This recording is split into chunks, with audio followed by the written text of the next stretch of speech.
வணக்க மக்களை, சட்டமன்ற கிடைக்கப்பெற்ற மிக முக்கிய தகவல் ஒன்று வெளியாகி இருக்கிறதா? எடப்பாடி தலைமையை ஏற்க ஓபிஎஸ் முடிவா? நிர்வாகிகளின் அடுத்த கட்ட விலகலுக்கு என்ன காரணம்? வாங்க வீடியோவை முழுமாக்கலாம். அதாவது தமிழகத்தில் வரக்கூடிய 2026 சட்டமன்ற தேர்தலானது கண்டிப்பாக அனைத்து கட்சிகளிடையே ஒரு பெரும் பரபரப்பெல்லாம் கிளப்பிக் கொண்டிருக்கிறதா.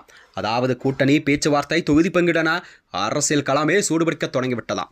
அந்த வகையில்தான் முன்னாள் முதல்வரான ஓபிஎஸ் அணியின் முக்கிய நிர்வாகியான அதிமுகவின் முன்னாள் அமைச்சர் வைத்தியலிங்கம் தனது எம்எல்ஏ பதவியை ராஜினாமா செய்திருப்பது அரசியல் வட்டாரத்திலே ஒரு பரபரப்பெல்லாம் கிளப்பியிருக்கிறதா. அதாவது ஏற்கனவே ஓபிஎஸ்ஸின் வலதுகரமாக செயல்பட்டு வந்த மனோஜ் பாண்டியன், ஜேடி பிரபாகர் ஆகியோரெல்லாம் ஓபிஎஸ் அணியிலிருந்து விலகி சூழலில் வைத்தியலிங்கத்தின் விலகலுக்கு அடுத்தடுத்து என்ன காரணம் என்பது மக்களிடம் ஒரு கேள்விக்குறியாக இருந்து வருகிறது. அதாவது அதிமுகவின் முன்னாள் அமைச்சர் வைத்தியலிங்கம் தனது எம்எல்ஏ பதவியை ராஜினாமா செய்திருக்கிறார்.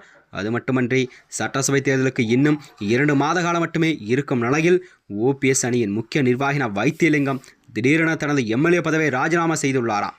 அதாவது கடந்த சில மாதங்களாகவே வைத்தியலிங்கம் திமுகவா அல்லது தாவைக்காவில் இணைந்துள்ளாக அரசரவசலாக பேசப்பட்ட வந்த இந்த செய்திதான் அரசியலில் ஒரு வியூகமெல்லாம் வகுக்கப்பட்டு இருக்கிறதா.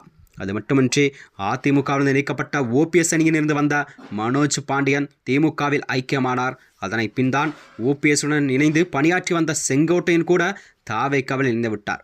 இதையடுத்துதான் ஓபிஎஸ் அணியில் இருந்த ஜேடி பிரபாகர் விஜய் முன்னிலையில் தாவைக்காவில் இணைந்து விட்டாராம். இப்படி ஒரு சூழல்தான் கண்டிப்பாக ஒரு முக்கிய நிர்வாகிகளும் ஓபிஎஸ் அணியில் இருந்து விலகி வந்துள்ளார்கள். இறுதியாகவே வைத்தியலிங்கம் தனது பதவியை ராஜினாமா செய்திருக்கிறார்.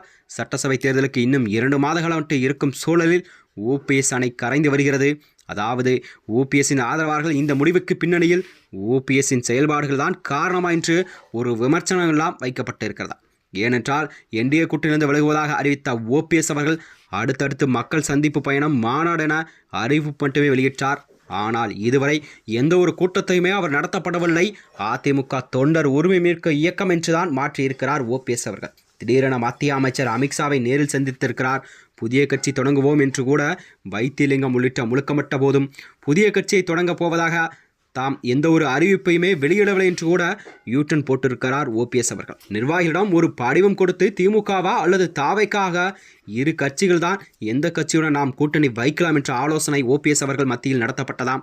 இதில் கூட பல பேர் திமுகவுடன் கூட்டணி நல்லா இருக்கும் அல்லது தாவைக்கான இணையங்கள் என்று தான் வலியுறுத்தி இருக்கிறார்கள். அதேபோல் எடப்பாடி பழனிசாமி தலைமையை கண்டிப்பாக ஏற்க முடியாது என்று வெளியே வந்த ஓபிஎஸ் ஆதரவாளர்கள் எல்லாம் மீண்டும் அவரது தலைமையிலான கூட்டணியில் இணைய விரும்பவில்லை என்று தெரிவித்திருக்கிறார்கள். இதன் காரணமாகத்தான் பலரும் கூட திமுக மற்றும் தாவைக்கா என்று அடுத்தடுத்த முடிவுகள் எல்லாம் எடுக்கப்பட்டதாக சொல்லப்படுகிறது.